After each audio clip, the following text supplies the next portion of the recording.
Olá, eu sou o Jadson Gomes. Eu sou o Felipe Montiel, da Silva.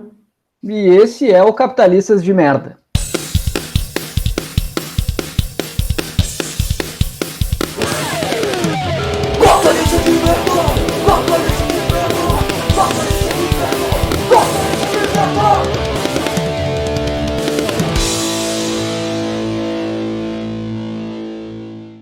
E aí, pessoal, boa noite. Eu vou pedir para o pessoal fazer uma apresentação breve aí. Eu convidei dois pesquisadores que são muito queridos, muito amigos meus, pessoas que eu admiro muito e que eu tenho certeza que são dois dos pesquisadores mais geniais que a La Salle conseguiu abrigar. Eu acho que abriga ainda, né? E hoje o nosso bate-papo vai ser sobre extrativismo, colonialidade e direito. Então, eu gostaria que o pessoal se apresentasse. Pode começar por ti, cara. Então, boa noite aos colegas. É muito legal estar aqui reunida com vocês.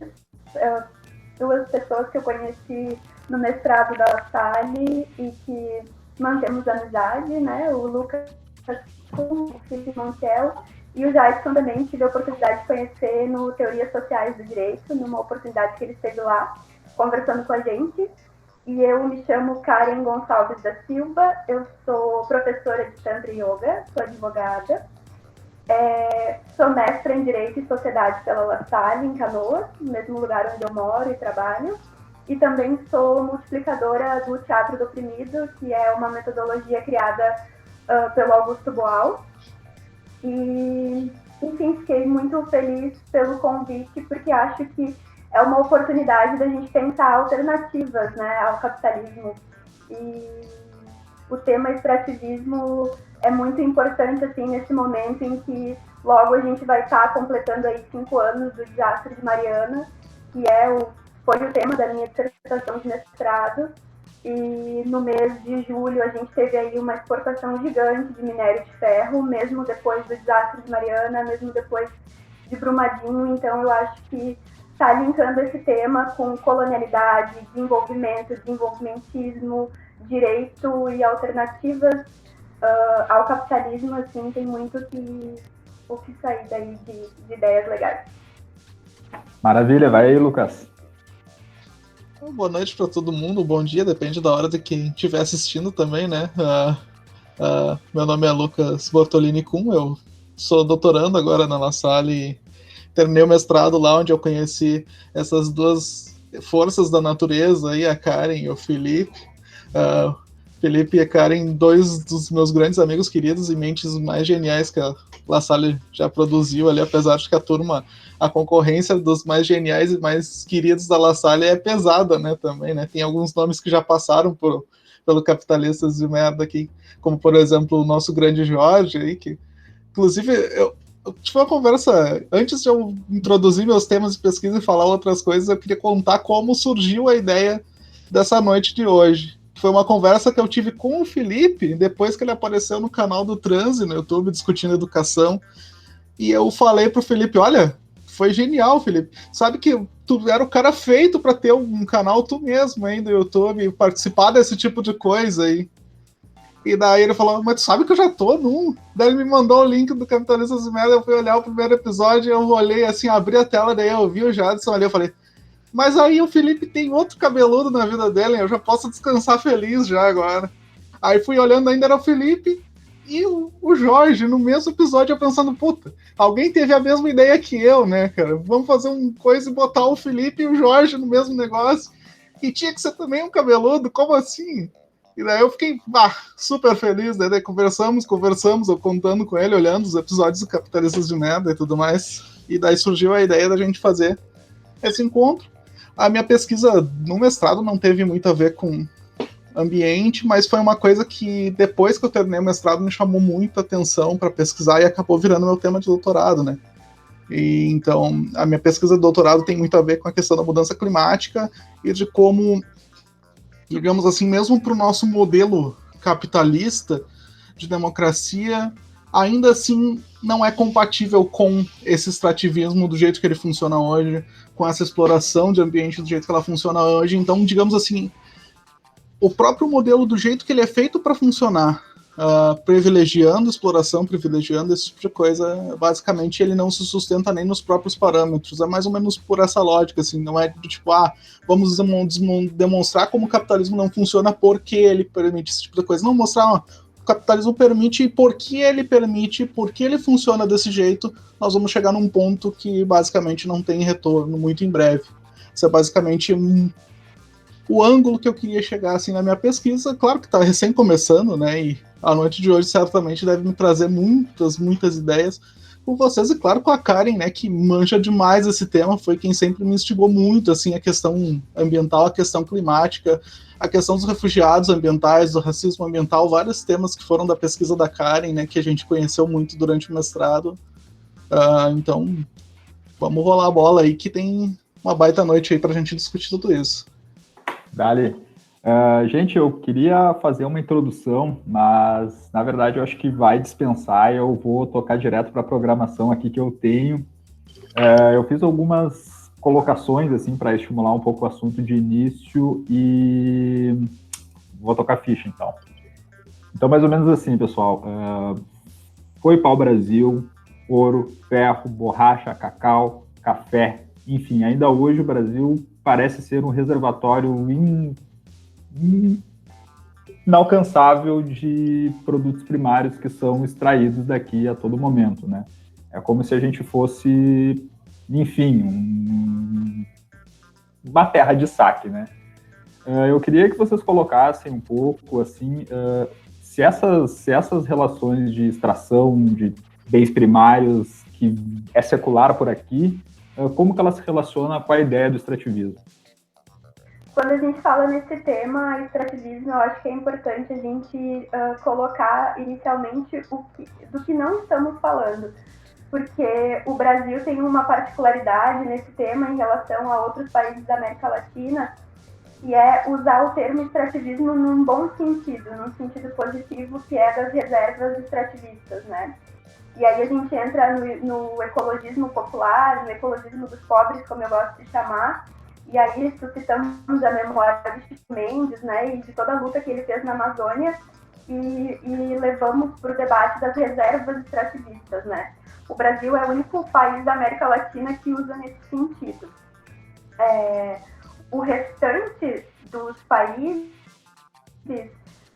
leva o extrativismo mais no sentido que o Eduardo Ludinas traz, né, um pesquisador, um economista uruguaio, e ele vai dizer que o extrativismo é a retirada em alta intensidade de matéria-prima para exportação.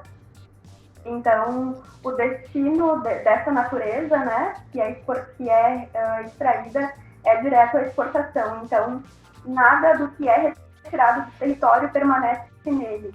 Então, essa é uma distinção assim, importante de se fazer, né, porque o pessoal vai ouvir aí a nossa conversa. A gente, falando do extrativismo, vai pesquisar extrativismo e vai dizer, nossa, mas olha aqui, está reorganizando a vida das pessoas, estão conseguindo se manter e proteger a floresta por causa do extrativismo. Não é esse extrativismo que a gente está falando. É o extrativismo que é inerente à colonização desse território e é inerente também à construção do capitalismo, né? E aí entra no tema do podcast, assim, muito do que foi construído nos países europeus e de riqueza é a partir da colonialidade desses recursos naturais, né, que a modernidade vai trazer como recurso natural, mas que, se a gente for alargar um pouquinho a nossa consciência e o pensamento, a gente vai compreender que é a natureza, né, e que coloca o Brasil como um grande exportador de natureza, que são essas matérias-primas. Então, acho que é por aí, assim, pra gente pensando.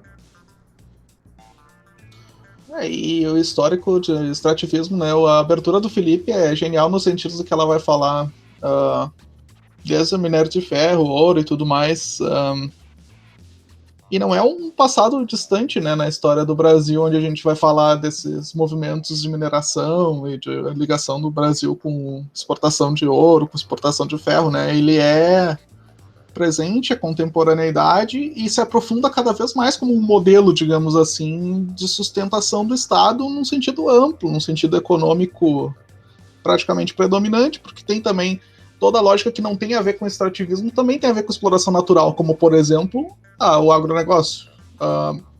Eu falo do interior do estado, uma cidade chamada Tupã-Seretã, que é a cidade que mais exporta soja no estado do Rio Grande do Sul. E aqui a gente não tem aquela coisa do tipo, putz, vamos cavar um buraco na terra ou vamos revirar um monte de terra para achar minérios ali e destruir um baita de uma porção que era floresta para revirar a areia de baixo para achar pedacinhos de ouro. Mas tu olhar para o lado e tu ver que toda a distância onde tu enxerga é um campo de um pezinho desse tamanho de soja e não tem árvore, não tem mata atlântica, não tem nada de nativo em termos de vegetação, não tem como tu não falar em termos ambientais, não tem como tu não falar, mesmo que... Porque esse debate faz parte também do horizonte de possibilidades das economias das pessoas, como, por exemplo, a gente pensa agora, muito recente, na questão do extrativismo como uma questão de política sempre nacional, né, de mineração e tudo mais. Eleições municipais de 2016, a gente tinha um candidato a vereador aqui na cidade, que ele foi dar uma entrevista e ele se referiu que um pé de soja criava a mesma quantidade de oxigênio do que um pé de árvore. E esse foi um dos grandes debates da eleição municipal de Tupã-Seretã, uma cidadezinha de 20 mil habitantes. Tipo, mas é a vida das pessoas. Tanto que, por exemplo, a gente lê... Ontem, eu estava lendo uma matéria da Reuters que falava sobre um estudo que tinha saído, um estudo que eu já estava lendo hoje durante a tarde, enquanto me preparava para isso, que falava basicamente assim, estimativas de vários pesquisadores, foi publicado numa revista que é parte, digamos assim, da rede da Nature, então é uma revista de renome científico, acho que é Scientific Research, alguma coisa assim, o nome da revista exatamente, e eles pesquisaram assim, nesse ritmo de exploração que a gente está andando, nesse ritmo de consumo que a gente anda, e no ritmo que cresce a população, a gente tem, estatisticamente falando, 10% de chance de que a população não vai entrar num colapso civilizacional em 40 anos. 40 anos é o tempo da nossa vida, nós vamos ver isso acontecer.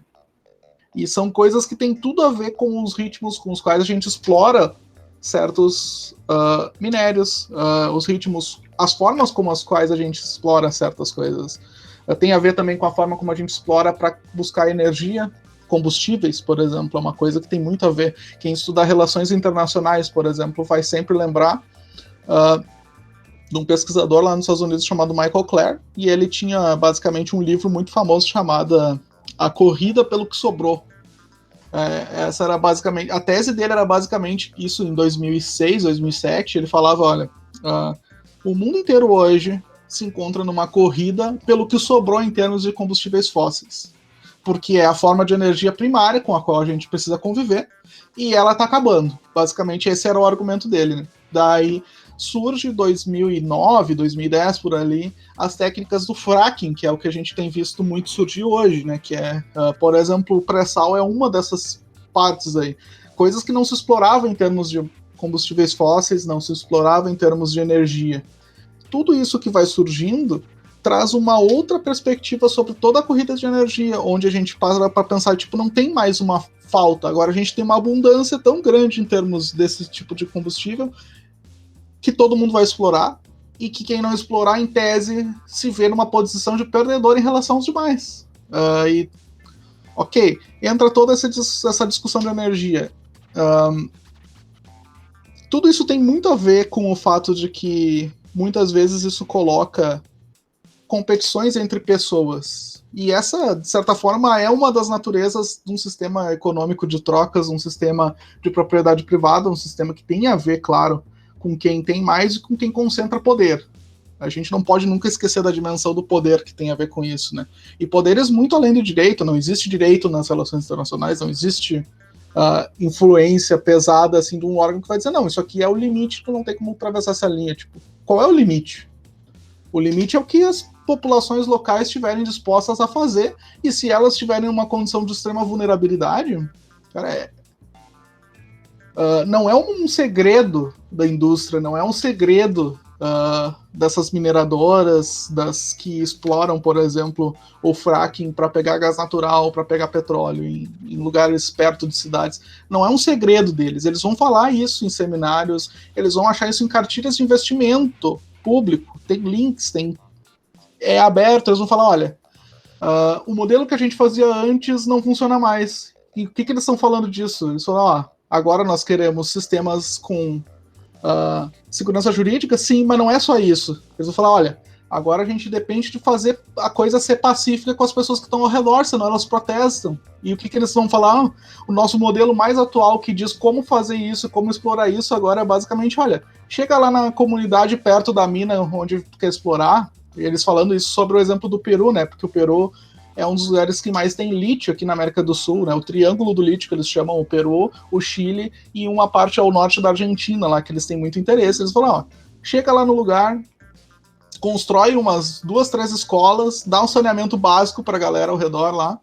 Com isso aí, as galera vai abraçar quem estiver explorando. Eles não vão deixar ninguém chegar perto disso aí. Tu acha que vai se preocupar com alguém protestando alguma coisa? Não, eles vão adorar e eles vão sentir falta, então ninguém vai mexer naquilo ali. Por quê? Mas tu já resolveu a parte da segurança jurídica, instalando democracias, pelo menos formais, nesses lugares. Né? No papel é tudo democrático. Agora, tu já resolveu o outro problema da legislação, porque tu compra 1, 2, 3 lá, muda a legislação e de repente permite.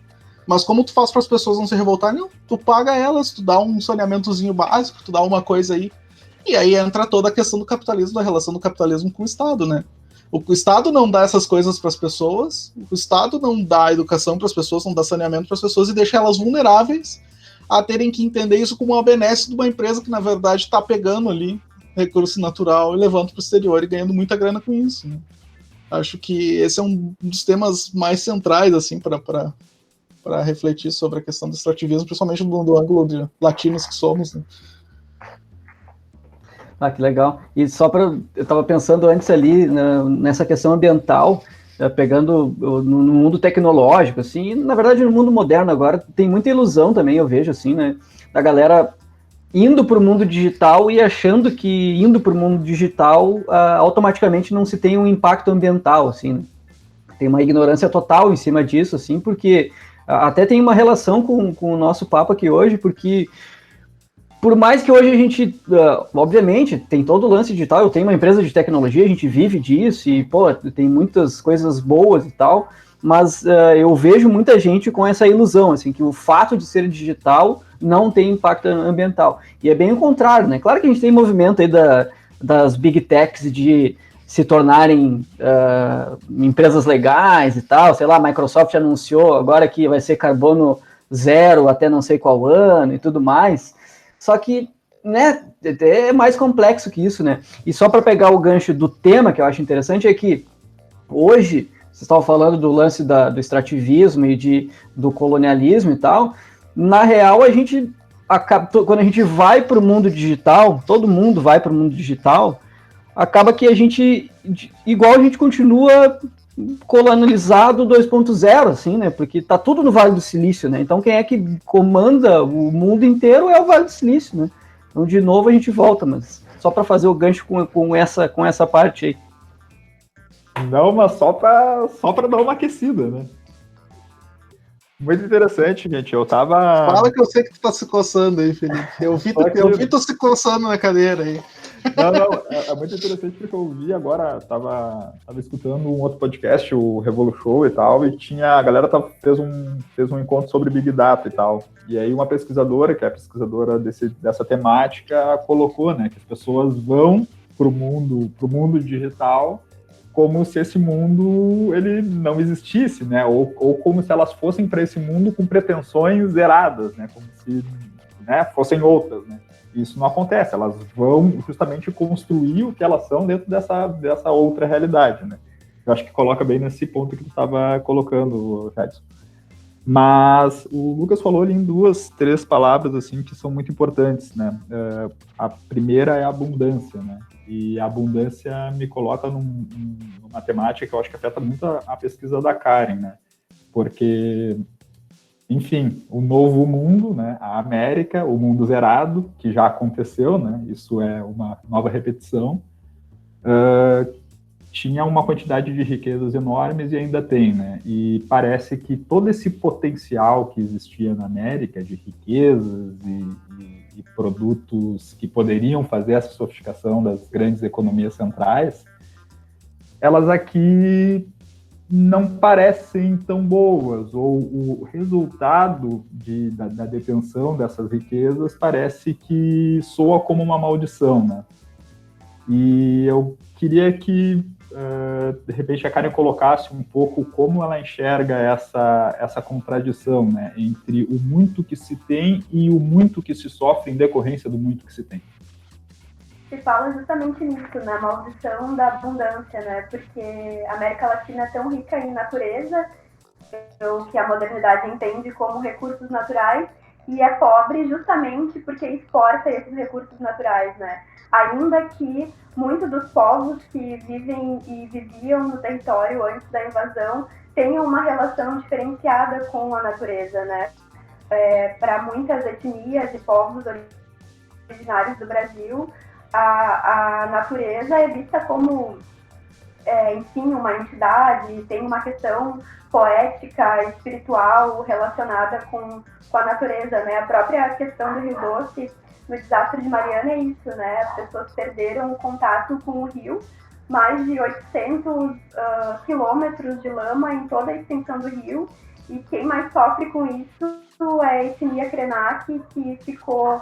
Hoje, as crianças dessa etnia aprendem a nadar em caixas d'água. A etnia Krenak está vendendo água engarrafada e bebendo água engarrafada sem a possibilidade de estar em contato com o Rio Doce. Anciões dessa etnia morreram de tristeza e de depressão pela falta de contato com a natureza, né, com o Rio Doce, porque acreditavam que era um irmão, que era um pai, e não conseguiram sobreviver a essa ausência, né? Então, justamente, somos pobres e estamos sendo dizimados porque somos ricos em natureza. E o extrativismo, ele cria essa dependência nos territórios, né? E estudando o caso de Mariana, e fui até a parte de analisar a decisão judicial, a gente percebe que as empresas transnacionais, as grandes mineradoras, elas estão durante todo o processo, desde o momento de chegada nos territórios. E aí, por exemplo, em Minas Gerais, no caso de Mariana, o Bento Rodrigues, que é a cidade onde a barragem explodiu, era uma cidade onde as pessoas podiam viver de forma muito tranquila no interior, e aí chega a mineradora e vai tirando as possibilidades de subsistência até um ponto que todo o território fica dependente da mineração. Por mais que o valor que fique no território seja muito baixo, chega uma hora que não tem como escapar. Tudo que tem de trabalho está relacionado a essas mineradoras. E o que é preocupante hoje, que eu vejo, é que essas empresas, elas estão conseguindo capitalizar em cima dos desastres, porque elas são responsáveis por reparar os conflitos. Então acaba que elas entram mais ainda dentro do território e elas passam a extrair valor do próprio desastre que elas ocasionaram, né? Por exemplo, no caso de Mariana, foi criada uma fundação, que é a Fundação Renova, especificamente para dar conta dos conflitos. E essa fundação hoje ela tem mais dados sobre os cursos d'água, as bacias d'água, a população, do que o próprio Estado, porque o Estado, né, o Poder Judiciário, delega a ela a possibilidade de fazer a reparação dos conflitos, e ela entra ainda mais dentro do território, e aí ela tem diversos projetos sociais, e aí, como o Lucas estava falando, está nas escolas, está na associação de moradores, e ela intensifica esse processo de dominação e esse processo de dependência em relação à mineração, né? Especificamente, a gente está falando aqui dessa atividade extrativista de mineração. Então, a dependência, ela é em diversos níveis, né? E aí a gente pode estar falando também dessa questão do desenvolvimentismo e de como é que a gente pode estar saindo dessa condição que o Brasil e os países da América Latina ocupam há tanto tempo, né? Que é da dependência.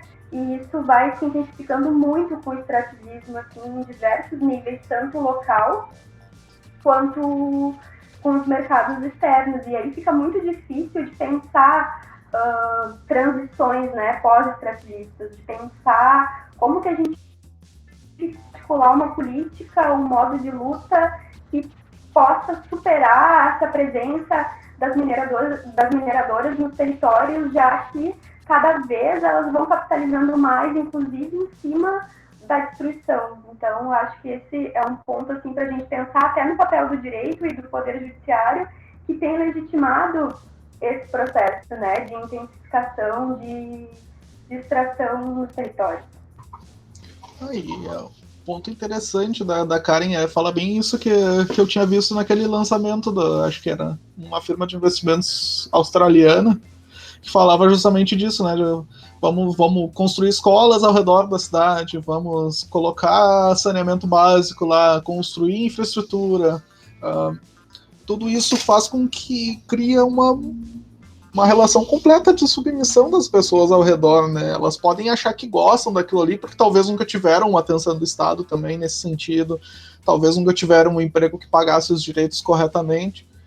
E claro, né, que a pessoa que está nessa condição, ela não vai fazer aquele raciocínio do tipo, peraí, eu trabalhava num mercadinho na cidade e nunca recebi uma carteira assinada, nunca recebi um salário mínimo direito, eu trabalhava todos os dias da semana, não tinha hora, não tinha nada. Agora eu estou recebendo basicamente 2 salários mínimos com todos os direitos trabalhistas, escola de graça para o meu filho, eu tenho esgoto tratado e água encanada na minha casa. Tipo, por quê? Por que tudo isso? Por que tudo isso que eu não tinha antes, esses direitos todos que não faziam... Fala, Felipe, tá te coçando, hein? Enquanto durar o estoque, né? Enquanto durar o estoque, claro, né, meu? Claro, com certeza. Mas tu falou ali da questão da abundância. Esse foi um dos pontos que me chocou, assim, que foi quando eu comecei a ler sobre essas questões de energia. E daí os caras falaram, não, porque agora a gente tá falando num ritmo de abundância. Sim, abundância no sentido de que a gente tem técnicas agora que a gente não tinha antes para explorar certas coisas que faz com que a gente não tenha mais como falar num cenário de escassez no sentido de disponibilidade de campos de gás natural, de petróleo. Qual é o problema de tudo isso? Ninguém fala assim, tipo, a gente tá numa abundância de, digamos assim, de ter margem de manobra em relação às partes por milhão de dióxido de carbono. Então a gente pode queimar esse combustível. Ninguém fala da parte do tipo, tá, ok, a gente tem como achar esse combustível, tá, mas a gente tem como queimar ele em abundância? Que esse é o problema. O problema maior não é só extrair. Se a gente fosse extrair isso e usar isso sem consequência, ok, então pega e tira todo o gás natural debaixo da terra, seja qual for o processo, e cria então um exército de carro para todo mundo tem carro, todo mundo tem ônibus, todo mundo tem caminhão, todo mundo tem os carros com os maior motor do mundo lá para patinar em segunda, e todo mundo é feliz, todo mundo faz seu rachinha no final de semana, e é assim a vida, é a coisa mais linda, maravilhosa. Mas não é assim, tipo, não é uma coisa que se consome sem consequência. E tanto isso é verdade, por exemplo, na questão da tecnologia ali, que o Jadson estava falando.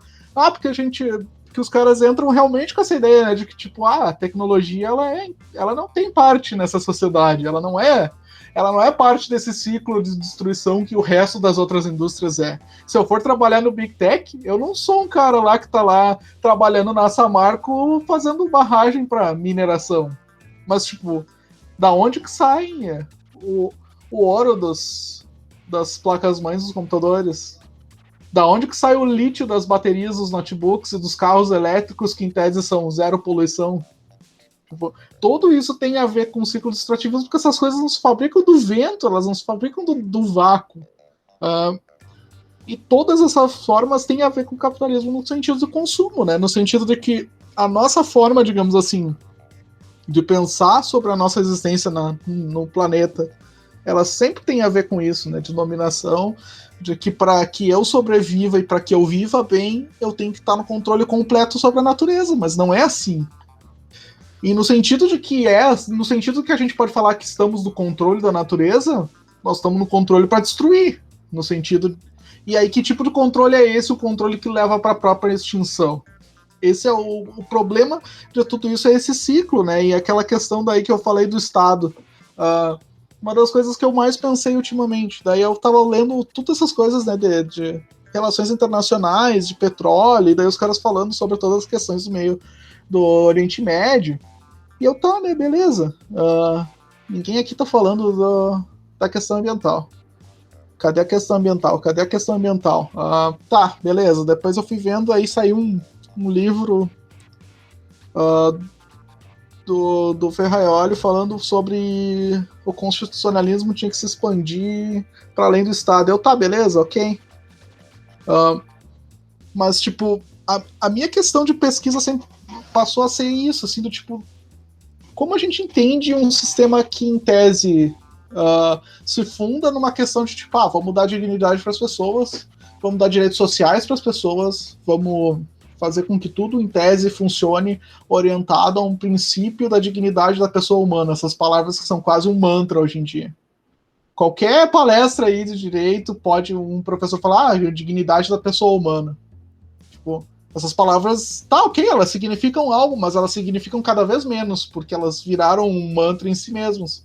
Mas que tipo de sistema que funciona para isso e é capaz de conviver com um método econômico que permite a destruição das pessoas como um completo?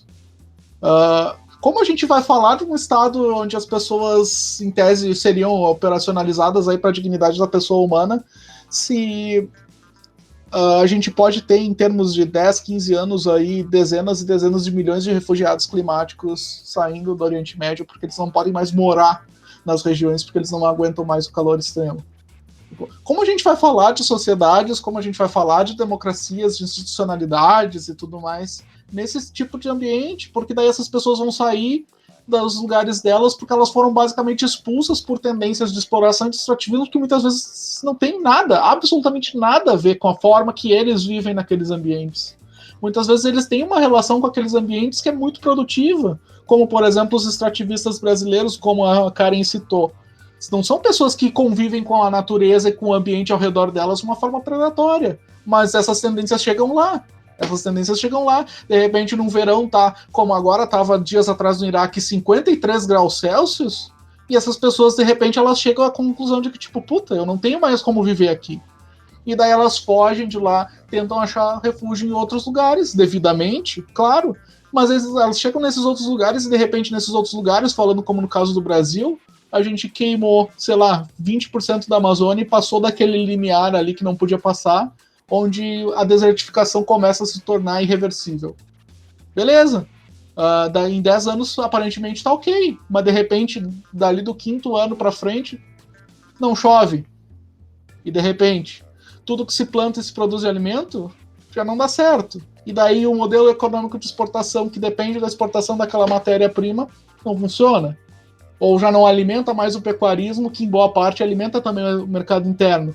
Tipo, todas essas lógicas conectadas, elas são unidas por fios muito finos que estão muito prestes a se quebrar. E isso é o tipo de coisa que me preocupa bastante, assim. Porque a gente sempre fala desse elo do tipo, não, porque a gente está procurando conquistar mais direitos, ok, mas tudo isso passa por um sistema de produção e de consumo e de economia que também tem que funcionar. E funcionar para encontrar formas de se desenvolver e de se estar no ambiente com uma certa sustentabilidade, com um aproveitamento melhor, com uma relação que não seja destrutiva, com ciclos de produção que não sejam absolutamente predatórios. Acho que sem encontrar tudo isso, parece que todo o resto que a gente faz muitas vezes não tem muito sentido. Porque parece que um dia a gente vai estar simplesmente, então eu tô focado aqui na minha vida, eu sou um pesquisador do direito, meu problema de pesquisa é a teoria dos sistemas, eu estudo sociologia com a teoria dos sistemas, eu tô avançando isso ao máximo do máximo, e parece que um dia eu vou acordar simplesmente no meu condomínio, eu lá, professor laureado, e tipo, acordei lá e puta merda, cara, tá muito quente, e daí a luz caiu, e de repente parece que tudo aquilo que eu fiz, tipo, significou o quê? No final das contas. Hein, Felipe? Fala, Felipe! É como se fosse o outro lado do mundo do Constantine, né? Não passe é o mundo ao avesso, né? Rapaziada, eu tava pensando aqui, rola rola um argumento de novo secular, né? Já que a gente está nesse debate de extrativismo e colonialidade, acho que é importante a gente pontuar também essas tradições filosóficas que nos constrangem, né? E que nos formam. E rola um argumento secular que mais ou menos é travado no julgamento de Valladolid, entre o Bartolomeu de las Casas e o Guinness Sepúlveda, né? E o Sepúlveda tinha uma treta muito louca, assim, né? Ele justificava, a pira dele era justificar o saque, a invasão e o colonialismo nas Américas, né? E ele, uma hora, lança a mão do argumento que é mais ou menos assim. Eu não achei aqui, o Dussel reproduz isso de uma forma bem detalhada ali, depois nos textos do podcast, aí eu lanço ali pra gente colocar. Mas ele coloca que o selvagem, gente, essa rapaziada nativa aí das Américas é muita violência, entende? É muita violência, essa rapaziada é muito violenta, eles se auto-imolam, gente, eles imolam um ao outro, vê se pode isso. Então a gente tem que ter uma solução, a gente precisa salvar eles da selvageria que eles estão colocados, entende? Então a gente mata eles, né? Porque daí eles param de se matar. A treta, no final, seria mais ou menos isso. Obviamente que é muito mais sofisticado, muito mais, né, trabalhado, polido, né? Mas, então, tem uma forma de justificar a intervenção dentro das Américas que é para salvar o próprio sujeito, né? Para salvar esse próprio povo que caiu em desgraça porque não crê no Cristo. E em 1961, gente, no governo do Kennedy, John Kennedy, rola o SIDE, né, que é a Agência para Desenvolvimento Internacional dos Estados Unidos. É um órgão de política externa pesada dos Estados Unidos e está disputando o mundo no período da Guerra Fria, né? Está disputando os países de capitalismo periférico com a racionalidade soviética, né, com a racionalidade comuna. E no ato de lançamento da USAID, eles têm, isso é um documento oficial, eles têm a seguinte ideia, né? Isso é um trecho que foi debatido no Congresso dos Estados Unidos. O Congresso reafirma as tradições e os ideais humanitários do povo americano e reafirma seu compromisso de ajudar as pessoas e os países em desenvolvimento e eliminar a fome, a pobreza, a enfermidade, a ignorância.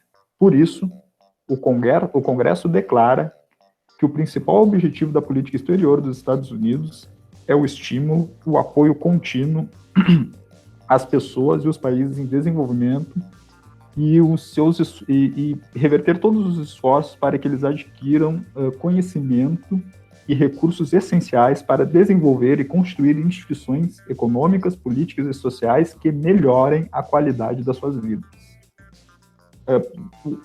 De novo, né, esse argumento que está lá no Sepúlveda, que justifica uma invasão colonial, ele está na década de 60 justificando a ideia do desenvolvimentismo na América. Então os Estados Unidos dizem assim, gente, essa galera aí, eles não têm, de novo, eles não têm comida, eles não têm tecnologia básica, eles não têm nada. Então a gente vai fazer o seguinte, nem que seja através de doação, a gente vai entregar o nosso maquinário dispensável para eles vão fazer uma indústria bacana e eles vão conseguir chegar no modelo industrial, legal, americano, forte e robusto, né?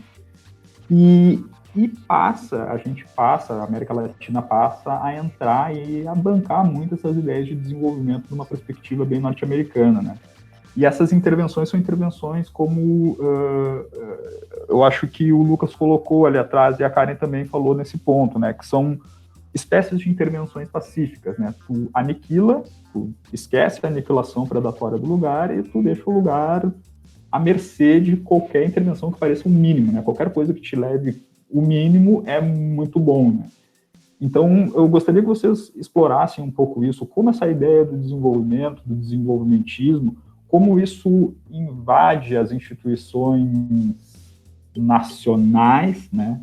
E como isso, inclusive no caso de Brumadinho e no caso de Mariana, como essas intervenções vão parar dentro do sistema de justiça, como isso pega para o direito? Então, eu acho que agora a gente vive um momento que é justo o de pensar alternativas ao desenvolvimento, né?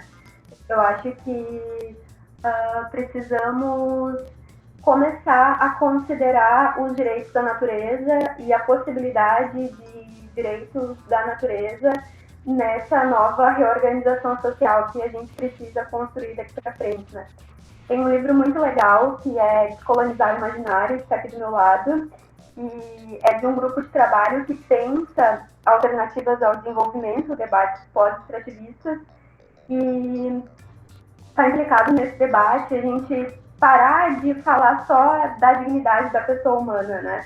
A gente precisa abandonar esse paradigma antropocêntrico, que é também muito eurocêntrico, e começar a pensar na natureza, já que a gente fala em termos jurídicos normalmente, começar a pensar na natureza como sujeito de direitos, né? Como a possibilidade de a gente fazer um giro ecocêntrico, um giro que não considere só a existência humana por ela mesma e uma guerra entre seres humanos e natureza pela sobrevivência, né? E sim que a gente consiga pensar e sentir em termos de interdependência. Não existe fora do planeta, né? O Lucas estava falando que as populações estão andando por aí porque em algum lugar já não dá mais e aí se desloca. Bom, mas vai chegar uma hora que não vai ter para onde ir porque a gente precisa pensar no futuro, né? Eu acho que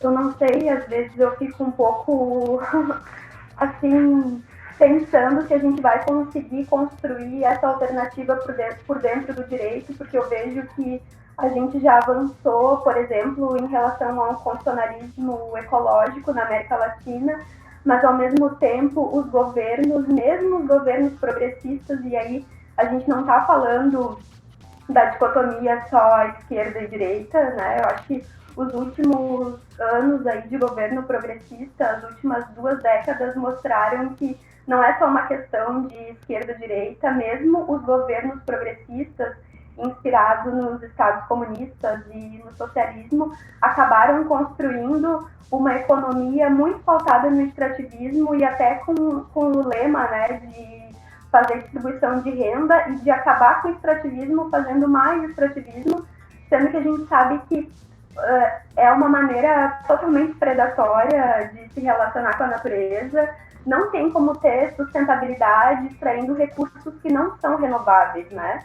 Bom, vai chegar uma hora que não tem como repor minério de ferro, que não tem como repor petróleo, e ao mesmo tempo a gente está muito presos a uma linguagem e aos conceitos de uma economia neoclássica sem se dar por conta do que a própria natureza consegue nos oferecer de recursos, né? A gente tem um sistema que é aberto energeticamente, que é o planeta Terra, que é aberto para o Sol. Na verdade, a gente não precisa de mais nada de geração de energia, digamos assim, né? Então, por que a gente acredita que é imprescindível viver a partir do extrativismo para gerar energia quando a gente tem o Sol, por exemplo, né? Então, eu acho que essa é uma grande questão e muitas vezes a gente acaba usando uma linguagem econômica que é senso comum e que é uma linguagem habitual e não questionada e não para pensar outros mundos, né? Eu acho que o que está faltando para a gente um pouco é também conseguir pensar fora desses paradigmas que já estão colocados e começar a pensar e se permitir pensar a criação de outros mundos, né? Como seria um outro tipo de economia que fosse uma economia que não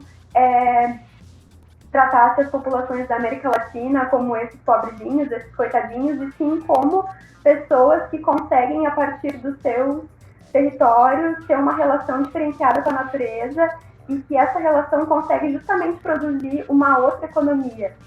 E a gente vocês estavam falando antes da questão da tecnologia e o de quanto a tecnologia também não deixa de estar relacionada ao extrativismo, e eu estava pensando aqui na relação que a gente construiu na cidade, né? Eu acho que alguns pesquisadores dizem que essa dicotomia cidade-campo já não serve mais, mas eu acho que ela é ainda muito atual, porque eu acho que o contexto urbano nos afasta muito da natureza e a gente não consegue perceber a dependência que a gente tem em relação aos recursos naturais, né? Parece que a cidade criou um exército gigante de consumidores e a gente pensa que a cidade produz algo, mas a cidade, tudo que ela produz é fruto do extrativismo e da natureza, e a gente não consegue imaginar que a cidade é construída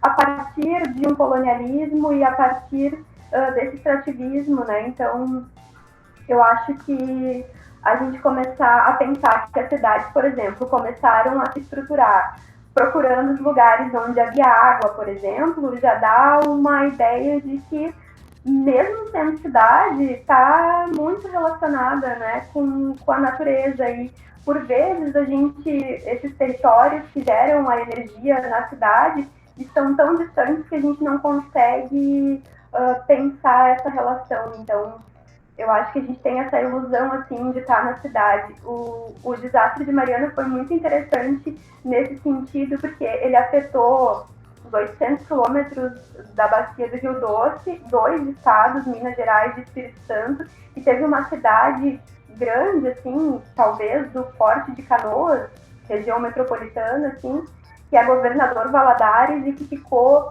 por diversos dias sem água. Algo que aconteceu lá em Bento Rodrigues, num distrito de Mariana, depois de 400 quilômetros, deixou uma cidade inteira sem água. Então, eu acho que isso é para a gente pensar que a gente não está tão distante assim, né, dessa relação com a natureza, e começar a pensar fora desse paradigma só humanista, né, e começar a pensar na natureza como também digna de alguma proteção para além da nossa sobrevivência, né?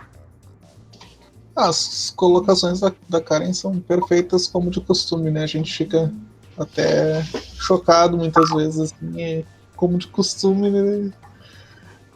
Ficar chocado e surpreso positivamente com a Karen é um sentimento que nunca vai embora, né? Porque quem conhece ela desde o mestrado, assim, olha, esse é o nível pra cima, assim, das conversas que a gente tem com a Karen em qualquer momento do dia.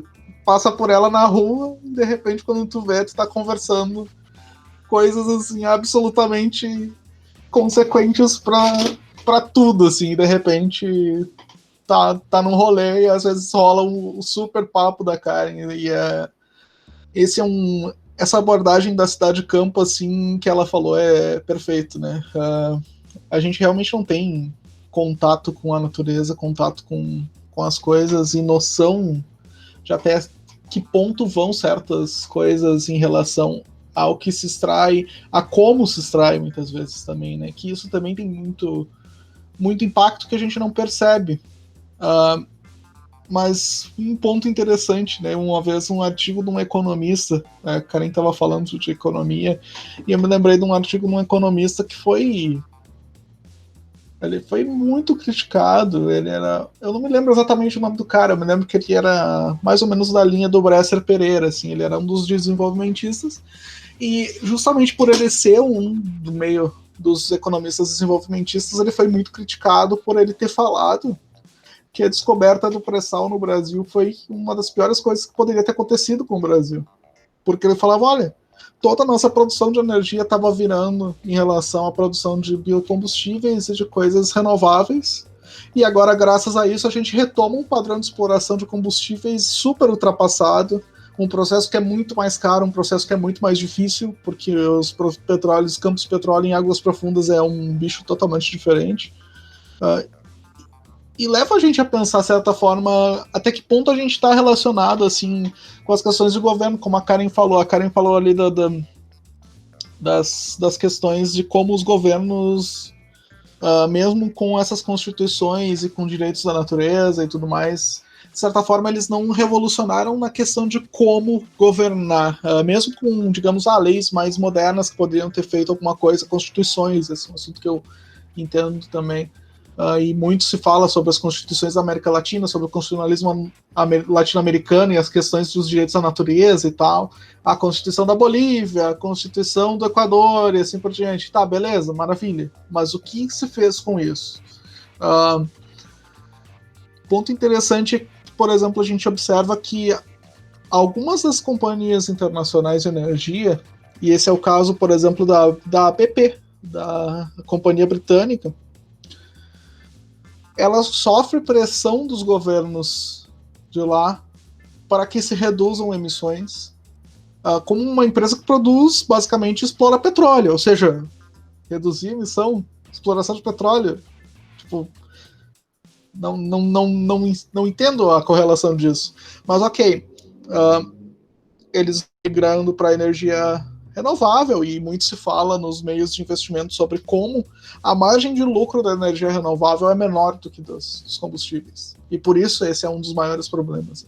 Eles não falam nunca, por exemplo, mas o lítio é mais caro, ou as baterias de lítio ainda não estão no ponto onde deveriam estar para carros e tudo mais. Não, a margem de lucro do renovável vai de 8% a 12%, margem de lucro do fóssil vai de 12% a 15%. Não faz sentido, mas eles falam, olha, na Europa, a BP está sofrendo pressão, inclusive dos próprios acionistas, para sair do modelo de exploração de combustíveis fósseis. Daí eles falam, enquanto isso, nos Estados Unidos, ninguém tem esse tipo de pressão. Então, basicamente, o que vai acontecer? A BP vai pegar os campos de petróleo dela e vai fechar a exploração daquele petróleo que ela tem para ir para combustíveis renováveis? Não! Ela vai vender isso aí para as companhias americanas que vão lá e vão explorar o petróleo que eles vão explorarem. Ou seja, a gente não pode esquecer que a economia é totalmente interligada, como a Karen falou, não tem como sair do planeta. As pessoas que saírem andando de um lugar, elas vão chegar em outro, assim como esses campos de petróleo que a BP não vai explorar quando ela for para combustível renovável, vai ser explorado pela empresa para quem ela vender esses campos, porque alguém vai explorar isso aí, porque tem valor econômico. E os cálculos econômicos são sempre assim, né? Eles são cálculos que vão se basear naquela coisa do tipo, putz, eu tenho uma renda per capita no Brasil, ou no Peru, ou no Chile, que é tal, e para eu chegar num parâmetro melhor, eu tenho que expandir essa renda per capita até tal valor. Tá, beleza, como é que eu faço isso? A receita de bolo, digamos assim, da economia tu tem que fazer com que o teu PIB cresça por ano mais do que a população cresce. Por quê? Se a população cresce 2% ao ano e o PIB cresce 8% ao ano, essa diferença aí, em tese, é mais renda per capita. E a redistribuição? Tipo, qual é o sentido de falar nisso quando a gente já tem renda concentrada no topo? Se a gente tem que justificar o extrativismo como uma questão de obrigação de crescer PIB em certa porcentagem, a gente pode ir por outro caminho, então. Então vamos falar da redistribuição da riqueza acumulada. Porque certos acúmulos de riqueza não deveriam ser lícitos. Ou a gente não pode esquecer nunca, quando a gente fala de capitalismo, quando a gente fala de riqueza, falar, por exemplo, que durante a pandemia nos Estados Unidos, 450 bilionários ganharam mais do que 700 bilhões de dólares em termos de riqueza pessoal durante a pandemia, com subsídios governamentais, com exploração e com compras de outros menores que eles que estavam falindo e assim por diante. O Jeff Bezos da Amazon ganhou muito mais do que os outros bilionários daquela lista, ganhou uma cacetada de grana durante toda essa pandemia. Claro, porque o mercado dele de venda online é beneficiado, tudo isso a gente sabe. Mas ainda assim, um ser humano deveria concentrar esse nível de riqueza, e se a gente não tocar nesses níveis de riqueza acumulados aqui, a gente tem como falar numa expansão, mesmo que sustentada no extrativismo mais predatório possível, de renda per capita que seja condizente em fornecer para as pessoas um nível de subsistência legal, fornecer para as pessoas os direitos básicos que elas já têm há, sei lá quantos centenas de anos atrás nesse molde de direitos e tal. Não tem como falar dessas coisas, não tem como não tocar na questão da desigualdade, não tem como não tocar na concentração de riqueza. E aí volta para o tema que o Jadson tinha falado, né? As pessoas, porque o nosso meio aqui do high-tech, o nosso meio aqui do... Não tem nada a ver com essas coisas da sociedade aí. Não tem nada a ver essas coisas aí de exploração de trabalho, essas coisas aí de patrão malvadão. Isso aí não acontece com a gente, nossos escritórios são limpinhos, olha ali, tem um puff ali no canto da sala. Senta no puff ali, senta no puff. Tipo, cara, tem tudo a ver, né? Não tá nada alheio de tudo isso, inclusive da concentração, porque boa parte das empresas que mais concentram hoje são empresas de alta tecnologia, né? A Apple, o Google, pessoas que trabalham com isso, Facebook, Amazon, empresa que mais vale no mundo. A Apple não vale mais que a Amazon e a Apple já vale mais que o PIB do Brasil. Então, até que ponto a gente fala em concentração, até que ponto a gente fala em desenvolver riqueza ao custo do que quer que seja, de extrativismo, ou até mesmo de um novo modelo que seja sustentável. Surgiu um modelo que seja sustentável amanhã, e a gente vai implementar e não vai mais... Um milagre aconteceu. Beleza. Vamos conseguir desenvolver a que ponto isso para corrigir as desigualdades que colocam pessoas como sujeitas a, por exemplo, assim, ó, eu vi esse acordo novo que saiu, eu vi esse negócio agora, esse modo de desenvolvimento novo que saiu, mas como os outros não vão fazer, eu posso explorar essas coisas aqui e ficar como um outsider no mundo aí, porque eu sei que vai ter gente que vai comprar os combustíveis fósseis mesmo assim. Que eu sei que eu posso gerar mais energia para as indústrias assim. Tipo, sempre vai ter algum ângulo para lucrar com isso enquanto o lucro for possível desse jeito que ele é, enquanto a acumulação for possível desse jeito que é. Enquanto a gente não reflete sobre a acumulação, é muito difícil buscar controlar a questão da própria origem, a questão do extrativismo. Eu acho que a discussão sobre a acumulação e sobre a forma como esses novos modelos de economia se desenvolvem é muito importante, inclusive do ramo digital, porque a gente não pode deixar de esquecer que o Vale do Silício, quando a gente falava dos anos 2000 ali, agora é a nova esperança, né? Um molde empresarial que vai fugir do que a gente já conhecia, um modo de desenvolvimento que vai fugir do que a gente já conhecia, empresas que em tese são boas, são positivas, tipo... Não, nunca que o Google vai pegar o sistema de satélites deles e usar para auxiliar um sistema de drones para matar pessoas no Oriente Médio. Tipo, isso nunca vai acontecer. Isso aí é coisa de contrato dos contratantes do setor militar, lá não é coisa nós que somos limpinhos aqui, nós que sentamos no puff. Tipo, isso não vai acontecer, né? E é exatamente isso que está acontecendo. Esse que é o trágico disso tudo, né? Cada porta que se abre parece que ela fecha e fecha mais duas atrás dela, assim. Sim. E esse lance da acumulação, a gente até comentou aqui, acho que em algum episódio, né, que o Jeff Bezos ele pode ser o primeiro trilionário em breve, né? E durante a pandemia que tu comentou, né, Lucas? Sim. Não só ele, vários, né? O próprio Elon Musk lá, que eu até ia comentar que vocês dois comentaram aqui, a Karen e o Lucas, e acho que a solução que todo mundo espera é a solução do Elon Musk lá, né? Da SpaceX, que a solução a Terra aqui já deu, agora vamos explorar lá com a SpaceX outros planetas, né? É basicamente para ele e para os 50 amigos bilionários mais próximos dele, provavelmente. Os nomes que o Felipe conhece muito bem lá, os caras que só concentram o fino do capital, mas esse que é o triste, né? Porque daí a gente pensa sempre nessa forma da economia e daí tá... A economia, porque tem que desenvolver tanto, porque tem que crescer tanto, ok. Mas por que dependendo do conceito de propriedade privada e dependendo do conceito de que a acumulação ilimitada é legítima, a gente acaba sempre preso nessa armadilha de ter que tratar qualquer tipo de relação, seja do extrativismo, seja da acumulação em si, fora das dinâmicas do extrativismo, como se fosse assim, esse dinheiro já está acumulado, agora ele sumiu. Vocês se virem com o resto do bolo. Vocês se virem com as migalhas que ficaram nos caminhos ali, com o que a gente não conseguiu extrair. Porque a gente extrai da natureza, sim. A gente extrai também de quem trabalha. Porque recebe muito menos do que produz para quem contrata. Recebe, em casos de empresas gigantes, muito menos do que produz.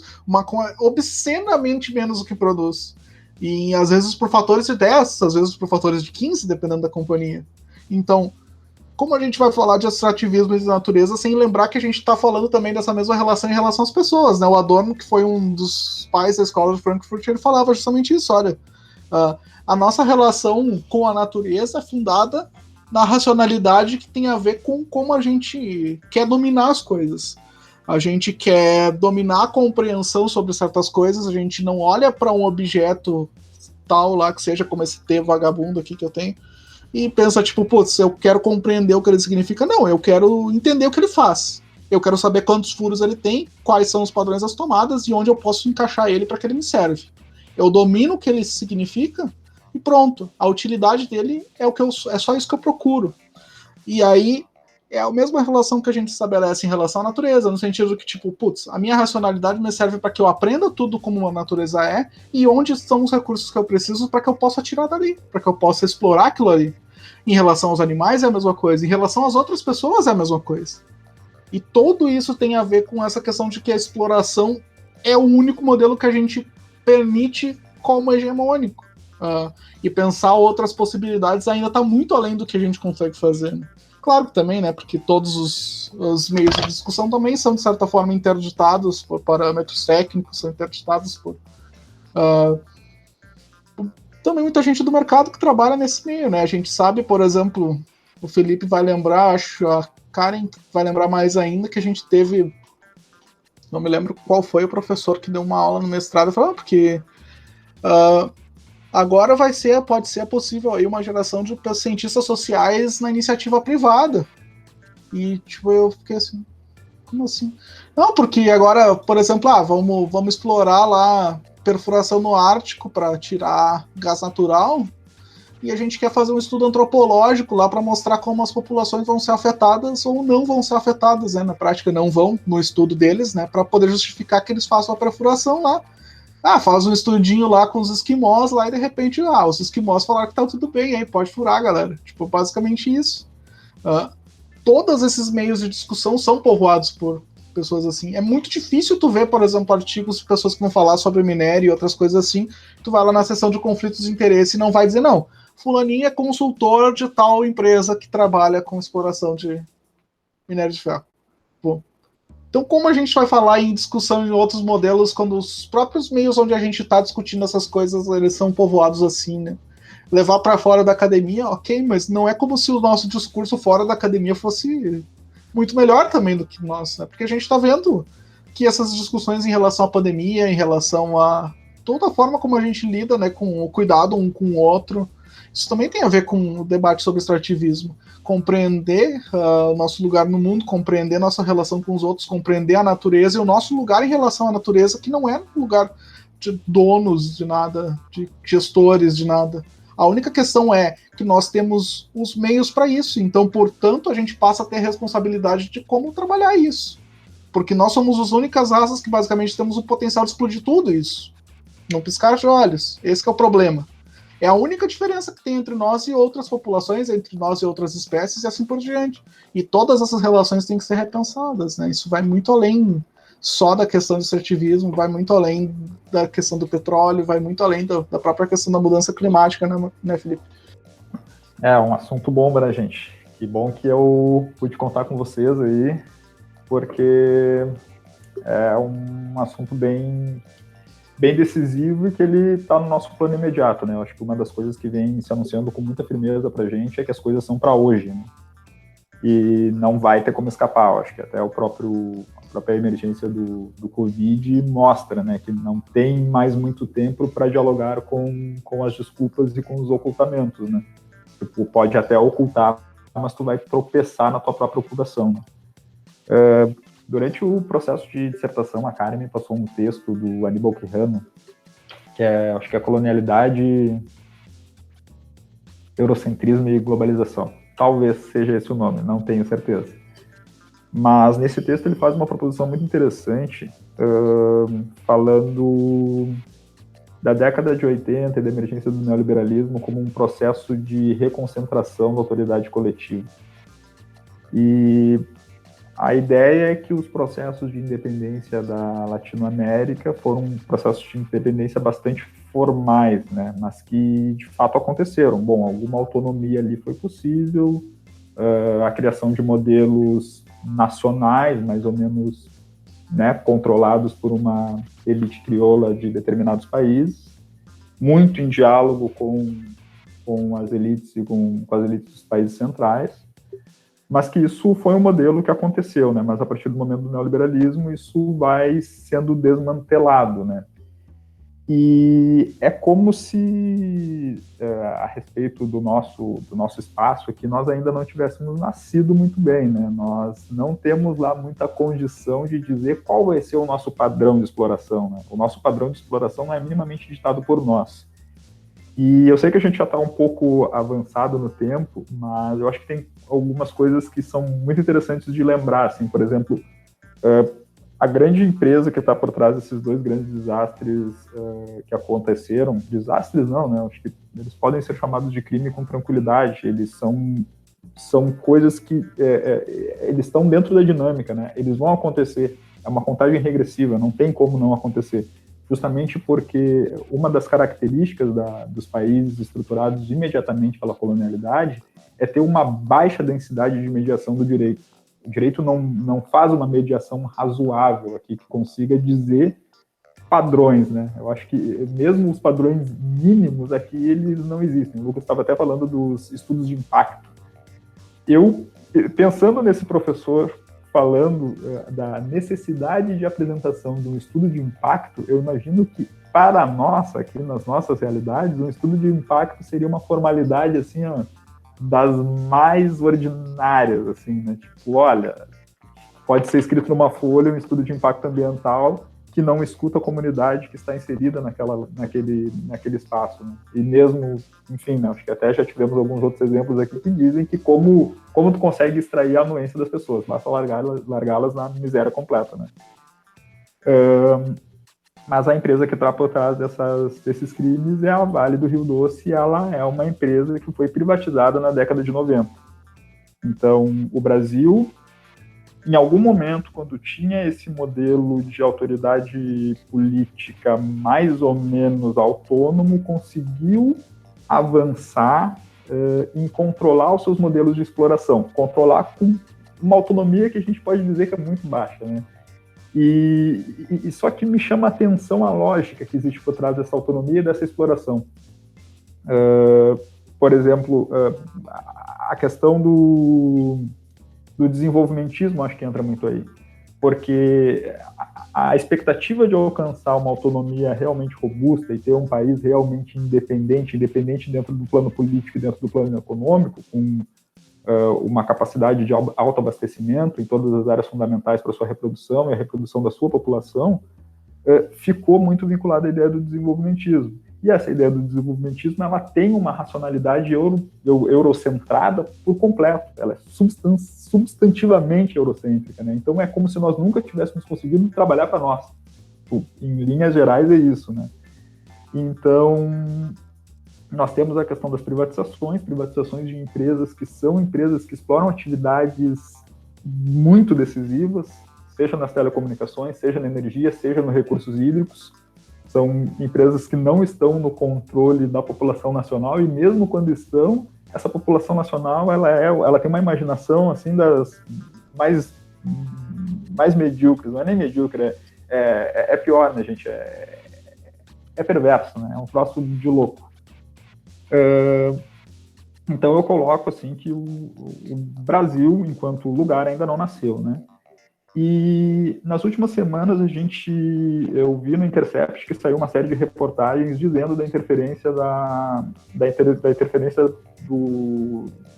dos Estados Unidos, eu acho que do FBI, e enfim, das agências de política externa dos Estados Unidos dentro dos processos do Judiciário e da Polícia Federal aqui no Brasil, e não só, na verdade, eu acho que o grande achado daquela sistematização ali que conseguiu ir ao ar é dizer que o novo padrão de intervenção dos Estados Unidos da América é o padrão de criar democracias, né? Ajudar no combate de corrupção através da criação de democracias, né? Eu queria que vocês explorassem, assim, acho que mais num termo de saída, assim, agora, já que a gente já está com um horário um pouco bem estendido, como vocês enxergam, assim, essa intervenção que vem, de novo, através de uma ajuda e que retira muito da nossa capacidade de funcionar para nós mesmos, né? E se vocês acreditam na possibilidade de alguma construção de um direito anticolonial ou de uma espécie de direito de transição, para que nós conseguíssemos chegar num modelo que entregasse os nossos próprios padrões de produção, enfim, de autorreprodução de vidas aí. Criou uma ordem, né, de fala. Eu acho que, embora a gente esteja muito ciente do que a modernidade fez da gente como nação e esteja explorando muito agora. E eu acho que é um dar-se conta recente, né? A questão do colonialismo e da colonialidade. Eu acho que a esquerda, no geral, não enfrentava isso antes, que acabava se pautando por processos de desenvolvimento e de política que acompanhavam um padrão eurocêntrico. Eu acho que a gente precisa de um processo coordenado, né? Acho que uma saída é o decrescimento e o pós-extrativismo, que são dois processos que acontecem integrando, né? Assim, pensando que uma mudança, porque o capitalismo é um verdadeiro labirinto, né? A gente começa a conversar e não sabe por onde é que vai sair. Então, acho que a gente precisa desse movimento que é integrado, assim, que é dos países europeus e desenvolvidos pensarem, sim, na possibilidade de um decrescimento. Acho que não é bem a teoria para a gente aqui da América Latina, mas eu acho que precisa haver uma interdependência. E eu acho que, para a América Latina, o que podemos fazer é pensar em transições pós-extrativistas. E aí eu acho que não existe uma receita pronta, né? Não existe uma receita política de como se fazer isso. A gente precisa pensar nas especificidades de cada território e da organização. Eu acho que uma saída é a saída comunitária. Assim, eu acho que a gente precisa pensar esses projetos desde o local onde eles são colocados, né? O que não é nada fácil e que precisa de muito engajamento, que é um termo do Sartre que eu gosto muito, que é essa ideia de intelectual engajado e militante. E eu acho que isso é algo que a gente pode estar construindo assim por dentro. Eu fiquei pensando, Felipe, quando você estava falando, na questão da mina Guaíba, que está querendo implementar carvão a céu aberto, né? Que é um tipo de energia da Revolução Industrial, início do capitalismo, não tem mais cabimento. E essa empresa, ela começou as iniciativas dela dentro do território pelas escolas. Então, eu acho que tem muitos espaços comunitários que talvez a gente pudesse estar ocupando, seja lá como for, com roda de conversa, enfim, eu acho que as alternativas são muitas. Eu acho que também a gente precisa pensar uma saída, não sei se no modo de extensão comunitária ou extensão acadêmica, para dentro desses lugares onde a gente possa estar movimentando esses debates, porque essas empresas, elas fazem justamente esse jogo, né? Começam pela questão da educação e da mina Guaíba foi impressionante, assim, porque eles começaram justo pela escola, tentando convencer ali a comunidade de que é um projeto interessante economicamente, né?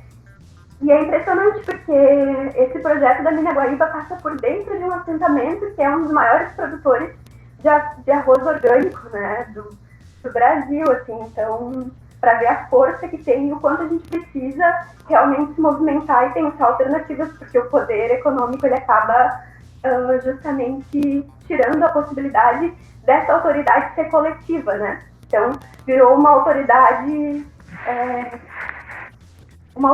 que parte das empresas, né? E elas capitalizam, inclusive, a partir dos desastres, né? E dos crimes que elas mesmas cometem.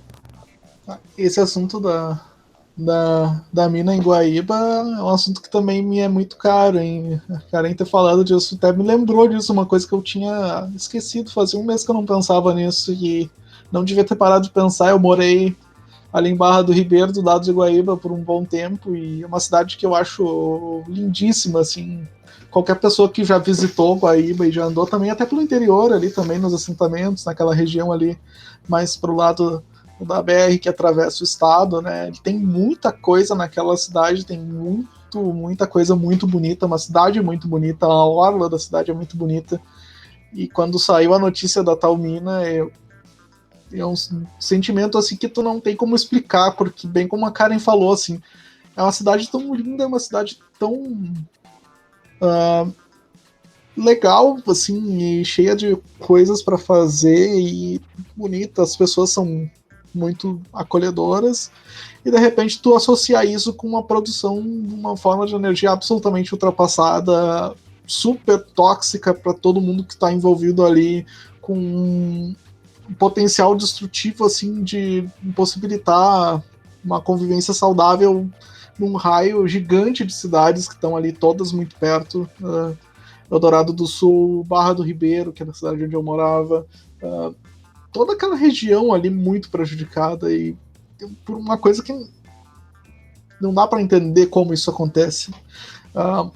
Mas boa parte, e eu me lembro também do que o Felipe estava falando, né, da questão das questões da construção de uma alternativa. E daí a Karen falando da questão que não é coletivo, né? Que não. Tu deixa de ser coletivo as coisas e daí tu não consegue ter uma força por trás. E isso tem muito a ver com a própria questão da mina Guaíba, tem a ver com muitas outras também em relação ao ambiente. Por quê? Porque a gente está falando, claro, de um sistema pós, digamos assim, neoliberalismo. A gente já pode se dizer num pós-neoliberalismo, porque a primeira onda neoliberal ela começa nos anos 80 e vem para cá, nos anos 90, por ali, ela solidifica e a gente já está vivendo as repercussões de tudo isso. Quais são os pontos centrais, digamos assim, de uma leitura que, por exemplo, a Wendy Brown adora fazer, que eu acho muito interessante? Ela vai falar, olha, o neoliberalismo, para ele funcionar, ele basicamente consiste em uma tentativa não de abolir completamente o Estado, mas de focar ele para um único aspecto, que é o aspecto basicamente de garantir o mercado. É só isso.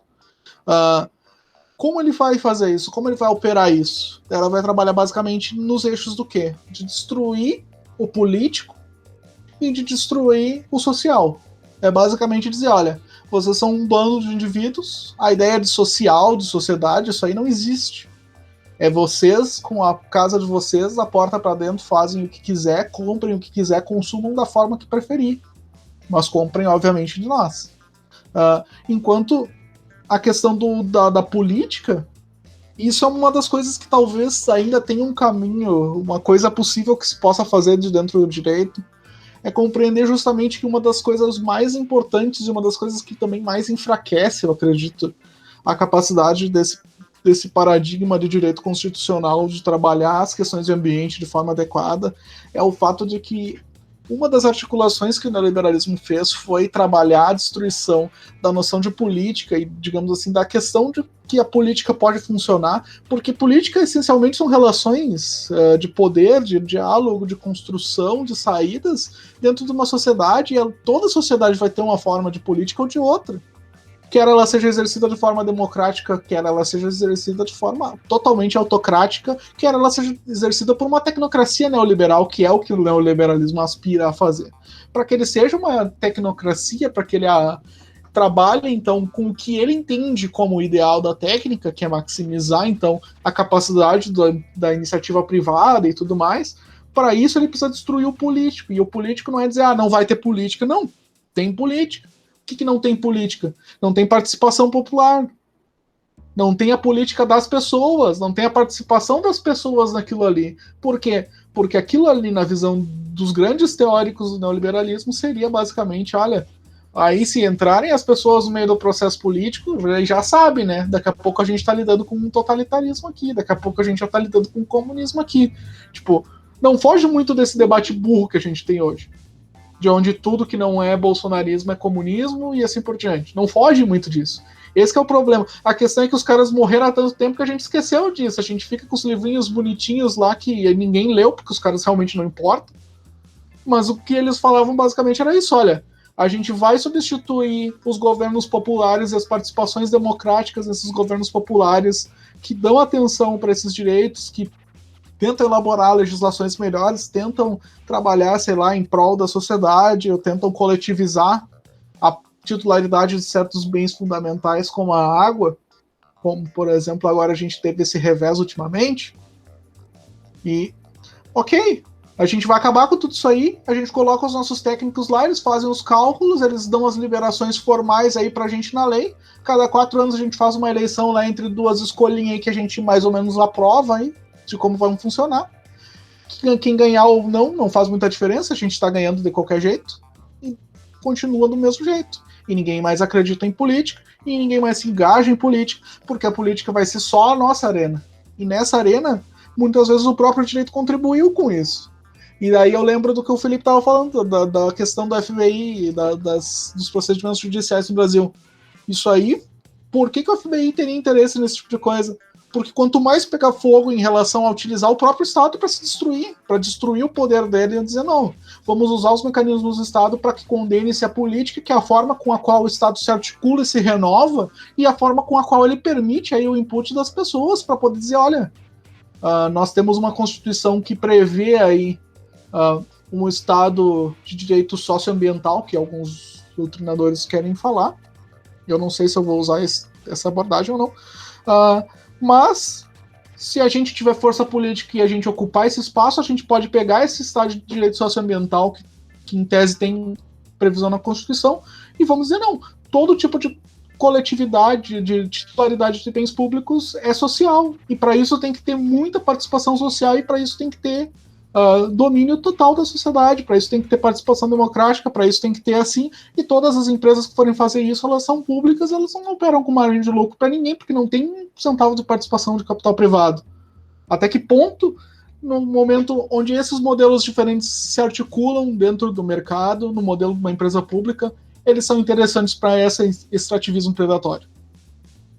Porque aí a gente já não está mais falando, por exemplo, assim, de uma Vale privatizada, que dá lucro, que paga dividendo para sei lá quantos acionistas privados brasileiros ou não. Aí a gente não está falando disso. Aí a gente está falando de uma empresa pública que não tem lucro, que vai operar num caráter, em tese, estratégico, mas claro, isso são todos linguajares de dentro do sistema atual. A gente não está falando aqui, nossa, é a revolução, agora é o modelo perfeito. Não, a gente está falando de coisas que são puramente possíveis imediatamente, assim, que poderiam ter sido também, digamos, dentro do modelo atual. Tipo, tudo isso tem muita ligação com o laço do fato de que a gente está trabalhando num ambiente que foi colonizado, um imaginário que foi colonizado pelo neoliberalismo.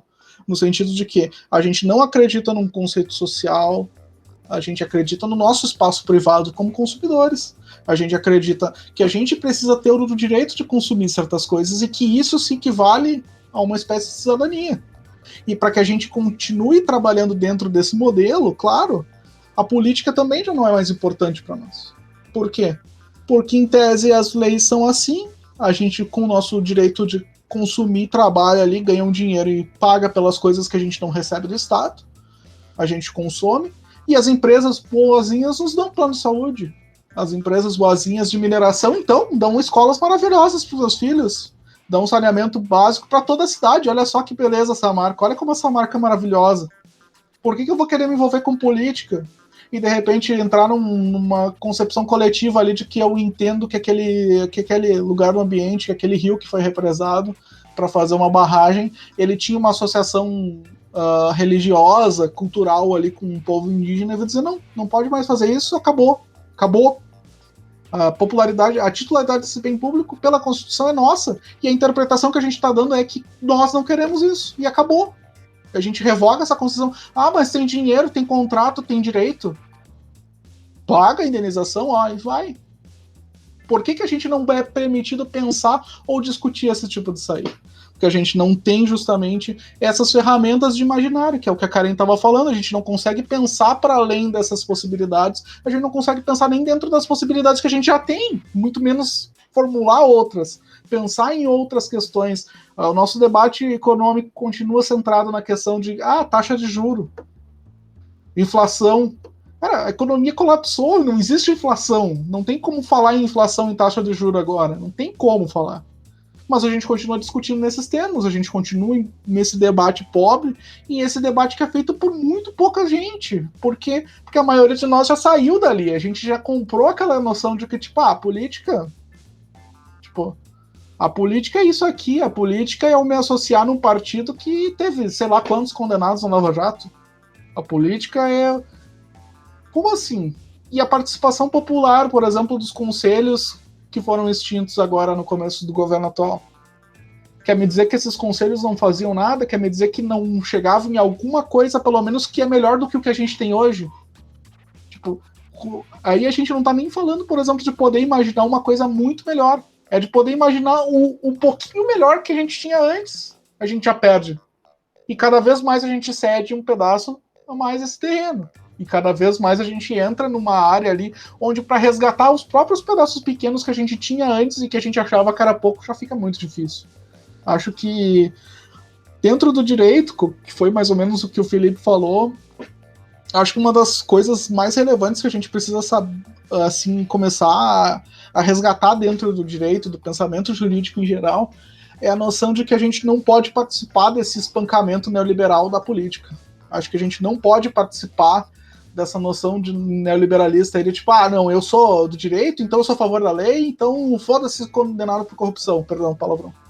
A edição cortes depois. Condenou, então se ferre ali, eu sou do direito, eu vou fazer valer a lei.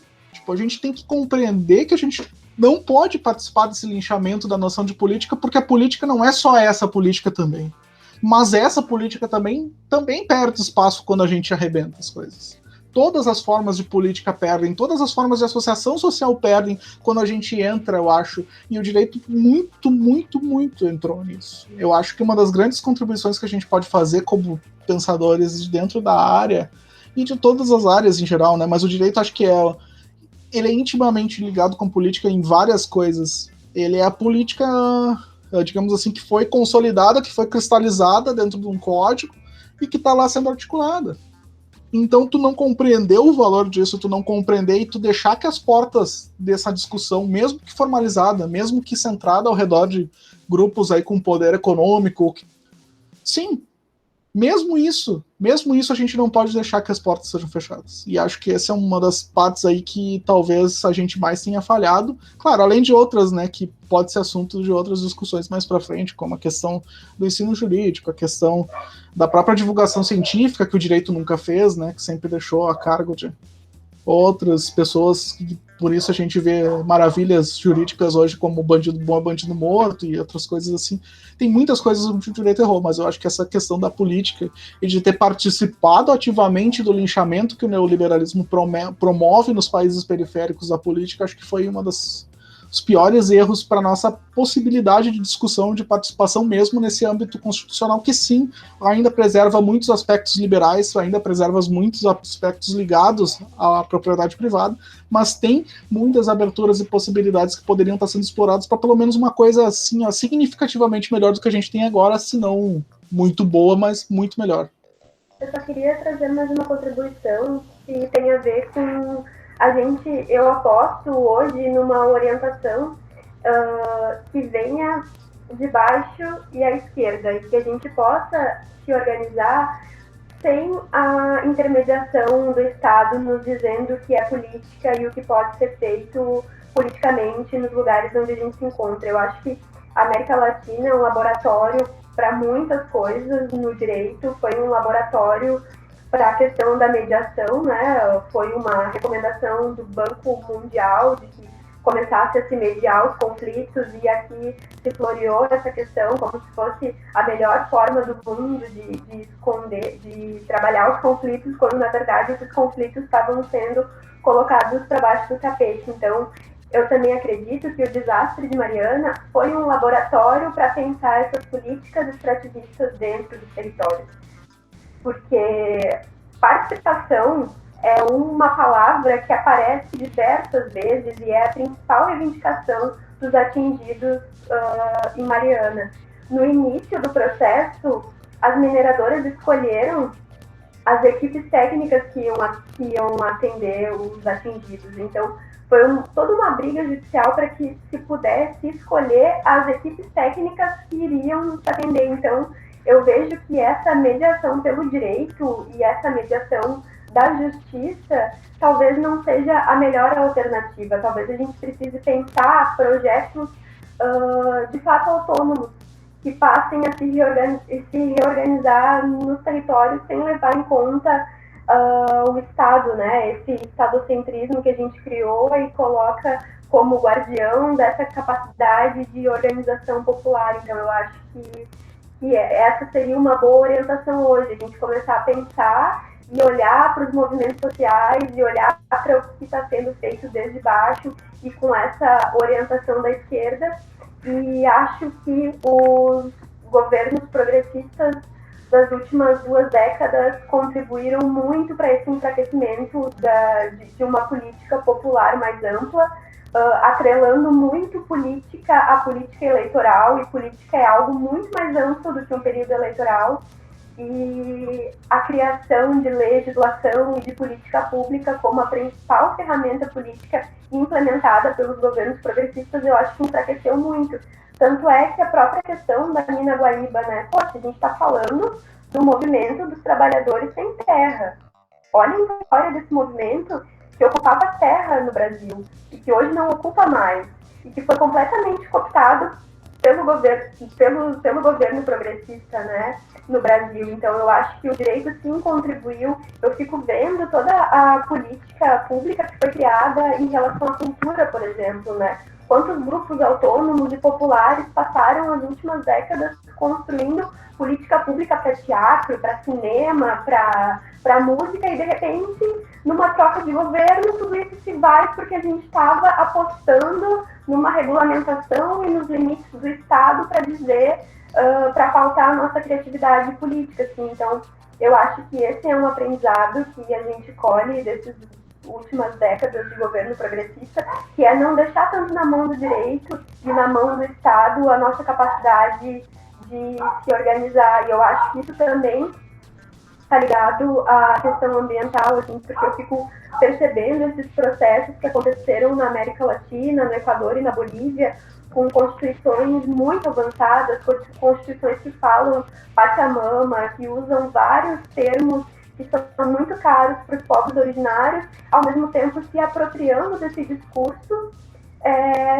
para subverter essa política, né? No Equador, a gente tem pessoas, empresas vendendo plano de saúde falando que é bem viver, quando bem viver é uma política originária, é uma maneira de estar no mundo, é uma maneira de se relacionar com a terra, é uma maneira de se relacionar com os outros, que de repente é captada por uma Constituição, em primeiro lugar, e eu acho que a gente não pode negar que é um avanço, mas não é tudo. E daqui a pouco sendo cooptada também pelo esse discurso mercadológico, que, como a gente sabe, né, dentro do capitalismo, as nossas lutas todas viram mercadoria, né? Tudo vira um nicho de mercado, tudo vira uma forma de extrair ainda mais.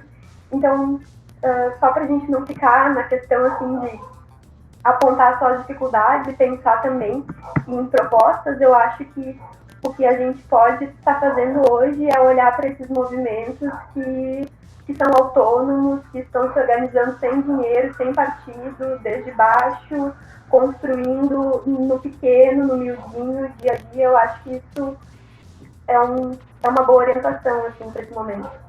Eu acho que a gente está bem de papo e acho que foi excelente as contribuições. Acho que fechou o roteiro já aqui também. E quero agradecer a Karen, ao Lucas, ao Jadson aí por organizar toda a parada também. Acho que a gente conseguiu avançar bastante e já temos também linhas de próximas conversas aí, porque é um assunto que realmente a gente precisa debater as nossas formas de organização política, né? Para ontem, né? Acho que atualizar os nossos sistemas de calibragem, né? Os nossos sistemas que vão em reivindicações realmente radicais e os sistemas de embate cotidiano, assim, né? De embate que vai entrar também pela nossa via institucional e os que precisam e devem transcender e que vão alimentar qualquer possibilidade imediata, né? Acho que são 2 pontos que merecem um debate aí, que a gente pode marcar um EP para ir mais fundo aí. É isso aí, galera. Eu tô agradecido, valeu mesmo. Bom, mas calma aí, vamos lá agora para as dicas capitalistas. Não vamos esquecer das dicas capitalistas, né? Aqui a gente faz, né, tanto no podcast lá como em vídeos, convidados precisam dar aí uma dica que pode estar relacionada ao assunto ou não, pode ser entretenimento, pode ser música, pode ser livro, qualquer coisa, alguma coisa, sei lá, que vocês ouviram, leram, assistiram na última semana. Se não tiverem na mão aí, querem dar uma pensadinha, eu posso falar eu posso dar a minha dica do episódio aqui. Pode ser? Ir na frente, pode ir na frente. Tá, então eu vou começar com a minha dica. É um filme que tá quente aí não sei se vocês já assistiram, quem tá ouvindo ou quem tá assistindo aqui. O filme que tá quente na Netflix, lá uma produção da Netflix. Deixa eu até confirmar de que país é. Eu sei que é Europa, talvez Holanda. Polônia. É um filme polonês. O nome em inglês é The Hater. E o nome em português ficou A Rede de Ódio, A Rede do Ódio, A Rede de Ódio, algo assim. O filme bem forte, assim, achei, e que conversa muito com o momento atual aí, né, no Brasil e no mundo, assim, né, e agora fez sentido aqui, eu vi que o filme é polonês, tem muito a ver com o momento na Polônia lá também, né, em todo o mundo e tal.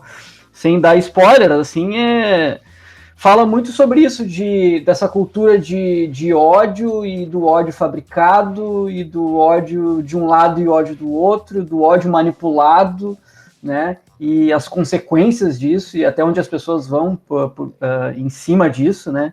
Então achei um filme bem interessante. Fica a dica, tá lá na Netflix, então. The Hater é o nome, ou Rede do Ódio. Eu já tinha preparado uma aqui. Então vou dar mais um espaço que eu não tinha falado para a Karen e para o Lucas preparar nada, e esse negócio de ser rapidão, assim, meio foda, né?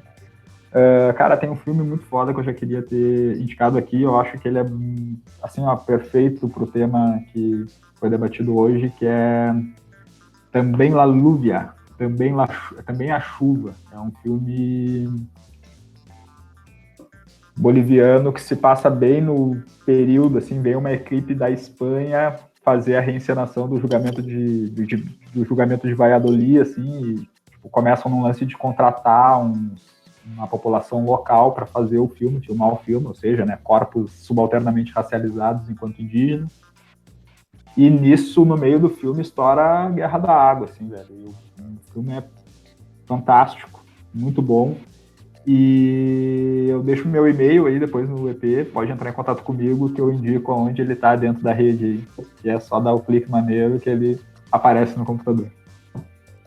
Pô, que baita dica, hein? Nota 7.4 no IMDb esse filme, e é com o maravilhoso lá, o Gael Garcia Bernal. Então, só de ter ele no filme eu já vou ver. Mas aqui, ó, 7.4 é pouco pro filme, hein? Avaliaram mal, como sempre, esse negócio de avaliação é foda.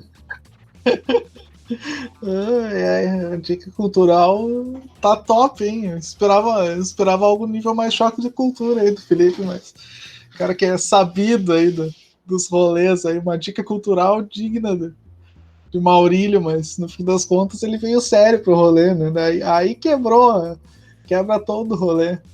Acho que na temática ambiental e extrativista eu posso não ter nenhuma recomendação específica, mas eu gosto muito sempre de recomendar para a galera que quer pensar questões, por exemplo, de relação com o ambiente, de imaginação de outras possibilidades, que era uma das temáticas que a conversa acabou levando, né? Claro, pelo brilho da Karen, como sempre.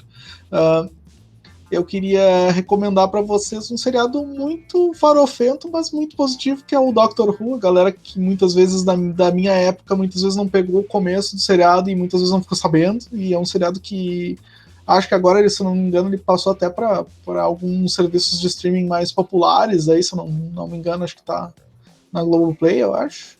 Mas é muito fácil de conseguir por outros meios, digamos assim, gratuitos. Galera que quiser pode te mandar mensagem, pode mandar e-mail no clique mágico do Felipe aí, que eu passo todos os links legais para vocês acessarem os episódios. Acho que como ele reflete muito sobre essa questão do lugar da humanidade e do lugar da nossa relação com o nosso planeta, da nossa relação com o tempo, das possibilidades que a gente não consegue imaginar muitas vezes de como uma sociedade pode ser construída, de como seres vivos diferentes de nós podem ser, e isso faz com que a gente repense a nossa própria relação com o ambiente muitas vezes, né? Porque ele é um seriado que passa basicamente da perspectiva sem dar muito spoiler, é basicamente um viajante do tempo que viaja também no espaço, e ele basicamente ele reflete sobre momentos históricos da humanidade e de outras raças num ponto de vista assim de ele ter uma esperança muito forte na humanidade como uma possibilidade assim que seriam a raça que poderia ter um potencial mais ilimitado no sentido de tipo, eles têm compaixão, eles têm uma capacidade de se superar, eles têm uma capacidade de ser diferentes, e todos os pontos da história onde ele basicamente interage com essas pessoas tão diferentes, elas são pessoas bostas, assim, e são episódios horríveis, e que ele acaba meio que tentando confiar no aspecto bom da humanidade. Tá, tem algumas pessoas que têm essa mesma vibe, tem algumas situações históricas que tem grandes personagens que acabam meio que indo nessa onda, e muitas vezes a gente acaba vendo que não, realmente, sabe, não é assim. A gente quer acreditar que o nosso lugar no mundo, que o nosso lugar na história é um lugar único, que nós temos capacidade de empatia, que nós construímos uma civilização avançada que consegue se relacionar com o planeta e que consegue meio que tentar melhorar as coisas, e que basicamente a única coisa que aconteceu errado com nós é que nós herdamos uma história onde as coisas não são iguais agora e não estão boas agora, mas que no futuro, quando for se caminhando, a gente vai desmanchando os podres aos poucos e tudo vai ficando legal. E não é bem assim. Acho que esse seriado ajuda a gente a pensar muito essas possibilidades, essas perspectivas diferentes, compreender coisas que poderiam ter sido, coisas que ainda podem ser, e pensar um pouquinho a nossa relação com o tempo e a nossa significância dentro do nosso ambiente de uma forma um pouco diferente. Acho que seria mais ou menos essa a minha dica cultural aí. Se puder botar a vinheta da vozinha batendo, eu agradeço. Essa foi a melhor venda de Dr. Who que eu já ouvi. E sabe, né, como é que tu sabe que uma pessoa já olhou Dr. Who, né? Ela vai te dizer, não tem como, ela vai te dizer. É tipo vegana, assim, que nem eu falo pro meu irmão, sabe como é que tu vai descobrir que a pessoa é vegana, né? Ela vai te contar, não tem como ela não te contar, assim. Meu irmão que é vegano, espero que daqui a pouco ele chegue aqui em Tupã, eu não vejo ele desde janeiro, né? Esses tempos de isolamento faz a gente passar muito tempo longe das pessoas, e o Felipe e a Karen que o digam, me imaginariam eu passar aí 6 meses do ano sem dar um abraço num ser vivo, acho que impossível, né? Virtualmente impossível, né? Porque tinha uma coisa que eu gostava de fazer, era dar um abraço nesses dois safados aí. Então, a minha dica cultural tá ligada à música, que é uma das artes que eu mais gosto. E tem 2 bandas que eu acho muito legais de escutar. Uma delas é uma banda espanhola que se chama Escape, que é de ska, né? As bandas de ska adoram colocar ska no nome. E tem até uma música que se chama Paramilitar, que fala dos zapatistas do SLN no México. Tem uma outra banda também muito legal, que é a Machete Bomb, que é uma banda de Curitiba e que mistura cavaquinho com distorção, um monte de coisa diferente, assim, samba com rock and roll, que é muito legal, Machete Bomb. E quero dar dica de livros, que apesar de serem livros, podem ser lidos assim numa leitura mais de lazer, não é uma leitura acadêmica, que é O Bem Viver, do Alberto Acosta, que é um equatoriano, muito ligado às constituições de inspiração andina. Então, tem muito a ver com o que a gente conversou aqui hoje. O Bem Viver, uma oportunidade para imaginar outros mundos, de Alberto Acosta. Descolonizar o imaginário, debates sobre pós-extrativismo e alternativas ao desenvolvimento, para a gente buscar ideias para sair desse labirinto capitalista, fruto de um grupo de trabalho que busca alternativas ao desenvolvimento, da Fundação Rosa Luxemburgo. E, por fim, que eu acho muito interessante, é uma publicação de um economista espanhol, que é Juan Martínez Alier, que é O Ecologismo dos Pobres.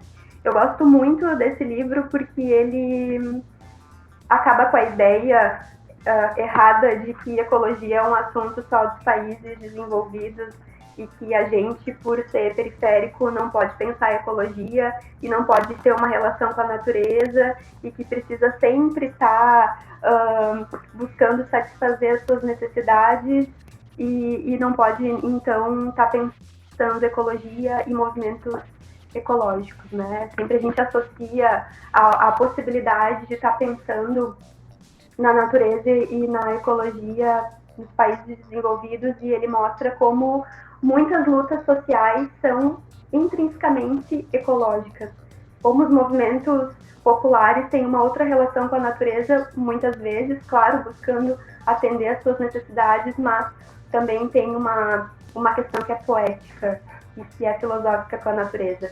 Então, essas são as minhas dicas. Que qualidade nessas dicas, hein? Puxa. Galera, muito obrigado, hein? Valeu, então. Até mais. Tchau. Valeu!